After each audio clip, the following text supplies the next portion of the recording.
குமாரசாமி, என் கண்ணு ராசா. அம்மா, என்னம்மா? சொல்லுங்கம்மா. நாளையிலேருந்து நீ பள்ளிக்கூடம் போக வேண்டாண்டா. கனத்த மனதுடன் சொன்னாள் தாய் கருப்பாயி. குமாரசாமி நல்ல படிக்கக்கூடிய பையன்தான். என்ன செய்கிறது, வறுமை வாட்டி தின்னுக்கிட்டு இருக்கு. வேறு வழியே தெரியல. திருப்பூருக்கு போய் மாமா வீட்டில் இருந்துக்கிட்டு வேலைக்கு போகிறியாடா என் கண்ணு? 11 வயது சிறுவனாக இருந்த குமாரசாமியை பார்த்து கேட்டாள் தாய். சரிம்மா, கிளம்பிவிட்டான் குமாரசாமி. கைத்தறி நெசவு கூலி வேலை. ஈரோடுக்கு போய் நூல் வாங்கி வரணும். அப்போதெல்லாம் போக்குவரத்து வசதிகள் எல்லாம் கிடையாது. மாட்டு வண்டியில் தான் போகணும்.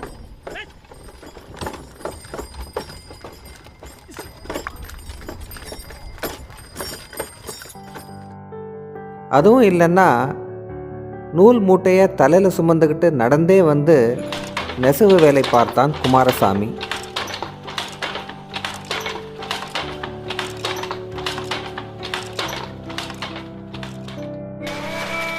பிறகு ஒரு பஞ்சு மண்டியிலே கணக்கு எழுதும் வேலை. அப்போதான் குமாரசாமிக்கு இறை பக்தியும் தேசபக்தியும் வளர ஆரம்பிச்சது.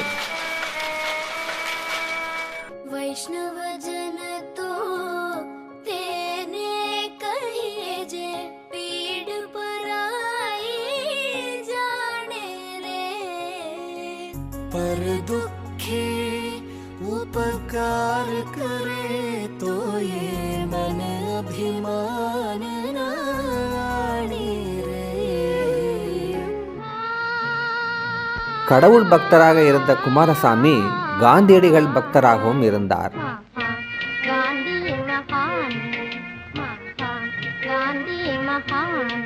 அந்நிய துணி புறக்கணிப்பு போராட்டத்தின் போது துணிக்கடைகளுக்கு முன் மறியலில் ஈடுபட்டார். அப்போது எரிச்சலடைந்த கடைக்காரர்கள் அவர் மீது கட்டுக்கட்டாக பட்டாசுகளை கொளுத்தி போட்டனர். அதன் விளைவாக அவர் முகம் முழுவதும் புண்ணானது. முகத்திலே வீர புண்களுடன் தீக்காயங்களுடன் இரத்தம் சொட்ட சொட்ட வீட்டுக்கு சென்றான் குமாரசாமி.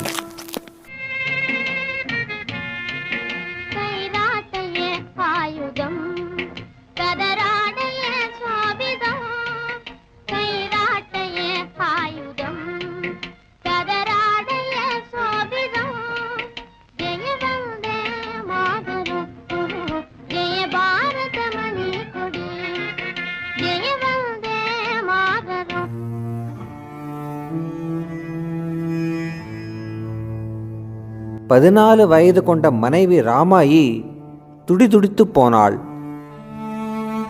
இந்த தீக்காய வடுக்களுடனேயே போராட்டக் களங்களிலே குதித்தார் குமாரசாமி. குமாரசாமி, ராஜா, அப்பாவோ இறந்து போயிட்டாரு. அவர் இறந்து போய் இன்னும் 6 மாதம் கூட ஆகலை. நீ இப்போ போராட்டம்னு போய் கடைசியில் ஜெயிலுக்கு போயிட்டேன்னா இதோ இந்த ராமாயையும் குடும்பத்தையும் யார் ராசா பார்த்துப்பாங்க? நமக்கெல்லாம் வேண்டாமடா ராசா இந்த போராட்டம். தாயை ஒரு மாதிரியாக சமாளித்து விட்டு மது ஒழிப்பு போராட்டத்திற்கும் அந்நிய துணி புறக்கணிப்பு போராட்டத்திற்கும் கிளம்பிவிட்டார் குமாரசாமி.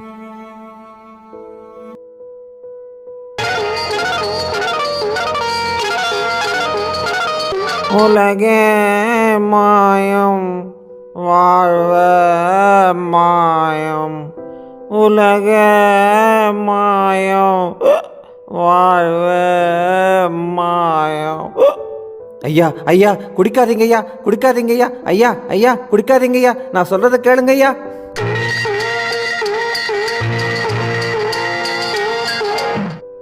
தண்ணி தொட்டி தேடி வந்த கண்ணுக்குட்டி நான், தண்ணி தொட்டி தேடி வந்த கண்ணுக்குட்டி நான். ஐயா ஐயா ஐயா குடிக்காதீங்க ஐயா, ஐயா ஐயா கழுக்கடைக்குள்ள போகாதீங்க ஐயா, ஐயா ஐயா தயவு செஞ்சு உள்ள போகாதீங்க ஐயா, ஐயா ஐயா ஐயா. ஐயா ஐயா உங்க குடியை கெடுக்குங்க ஐயா. ஐயா நான் சொல்றத கொஞ்சம் கேளுங்க ஐயா. ஐயா ஐயா நீ தான் கொஞ்சம் குடிச்சு பாரேன். யாரா வேதாந்தம் பேசுறான்? இவன் காந்தி ஆளுங்கண்ணா. இவனை ஓதடா.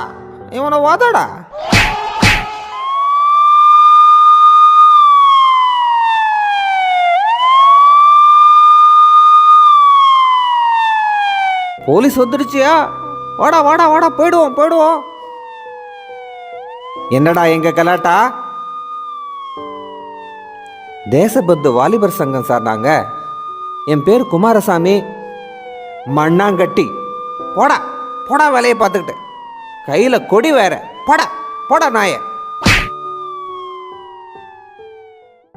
ஐயா அயல்நாட்டு துணிகளை வாங்காதீங்க ஐயா. அயல்நாட்டு துணிகளை எல்லாம் வாங்காதீங்க ஐயா. அம்மா நீங்களாவது ஐயா கொஞ்சம் எடுத்து சொல்லுங்கம்மா. நீங்க கொஞ்சம் எடுத்து சொல்லுங்கம்மா. அயல்நாட்டு துணிகளை வாங்கி உள்நாட்டில் இருக்கிறவங்கள பட்டினி போடாதீங்க ஐயா. ஐயா நான் சொல்றத கொஞ்சம் கேளுங்க ஐயா. அயல்நாட்டு துணிகளை வாங்காதீங்க ஐயா. அடச்சி போயா. ஐயா உங்க காலை பிடிச்சி கெஞ்சி கேட்டுக்கிறேன் ஐயா. நான் சொல்றத கொஞ்சம் கேளுங்க ஐயா. சி விட்றா. நான் உன்னை விடமாட்டேங்க ஐயா. ஐயா அன்னைய துணிகள் எல்லாம் வாங்காதீங்க ஐயா.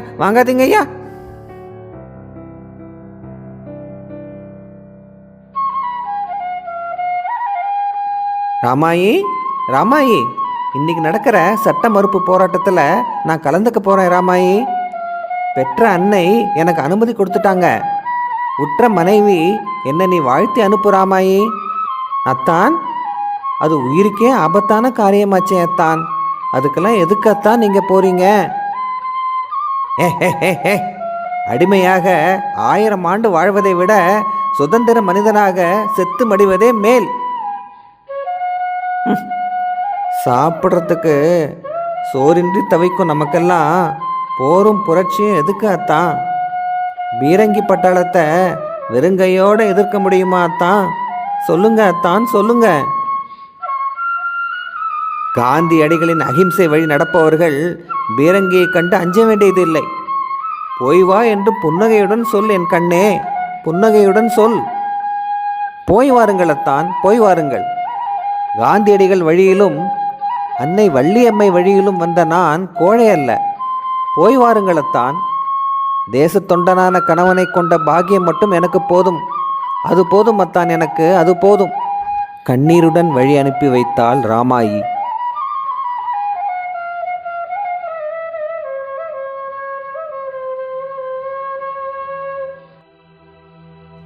அது 1932ஆம் ஆண்டு.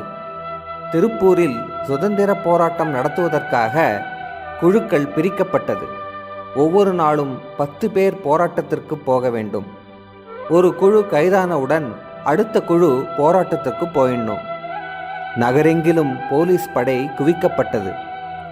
லக்ஷ்மி அம்மாள் என்ற வீரத்தாயினால் காந்தியடிகளிடம் சுதந்திர போராட்டத்துக்கு எடுத்துக்குங்க அப்படின்னு தாரை வார்க்கப்பட்ட சுந்தரம் தலைமையிலே அன்னிக்கு போராட்டம்.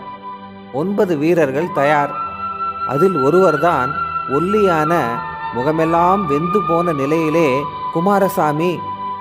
கொடியை உயர்த்தி பிடித்து கொண்டு தயாராக இருந்தார்.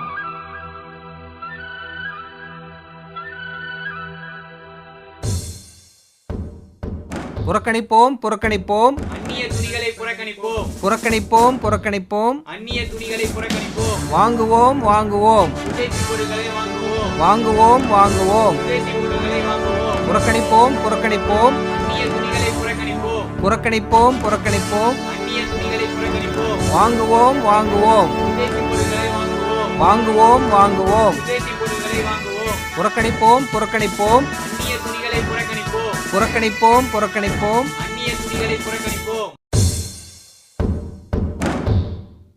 நில். எதற்காக நிற்க வேண்டும்? உங்கள் கூட்டத்தை மறிக்கக்கூடாது என்பதுதான் எங்கள் நோக்கம். உளராதே, எச்சரிக்கிறேன். முதலில் கூட்டம் கலைய வேண்டும். வெள்ளையனுக்கு பணிந்து செல்லும் கும்பல் அல்ல இது. எதிர்க்கும் வீரர் படை. கூட்டம் கலையும் வரை அடிப்போம். சிதறி ஓடும் வரை அடித்து உதைப்போம். வாங்கிக் கொள்ள நாங்கள் தயார். தயாரா? அடியுங்கள், அடித்து நொறுக்குங்கள். அடியுங்கள், நன்றாக அடித்து நொறுக்குங்கள். ஏய், முதலில் இந்த கொடியை கீழே போடு. இந்த கொடியை பிடிப்பது சட்டவிரோதம். என் நாட்டார் மீது பிறர் நாட்டான் போடும் சட்டத்தை நான் மதிக்க மாட்டேன். திமிர் பிடித்த ராஸ்கல், கூலிக்காக பாபம் செய்பவனே, தொடாதே இந்த கொடியை. என்ன சொன்ன?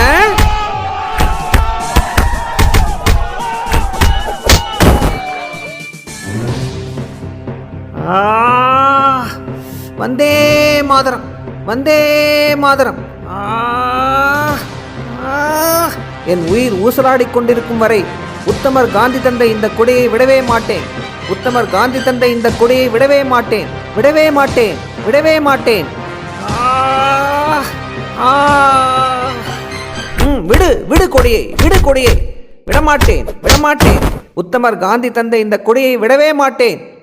அடியுங்கள், அடியுங்கள், அடியுங்கள். இந்த ஏழை மகன் கோழையாக மாட்டான். கொடியை விடமாட்டான். மிதியுங்கள், மிதியுங்கள், நன்றாக மிதியுங்கள். நான் இந்த கொடியை விடவே மாட்டேன்.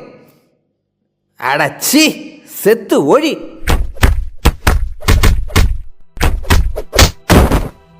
தாயின் மணிக்கொடி வானில் மிளரட்டும். அடிமை விலங்கு அருந்து ஒழியட்டும். வந்தே மாதரம், வந்தே மாதரம்.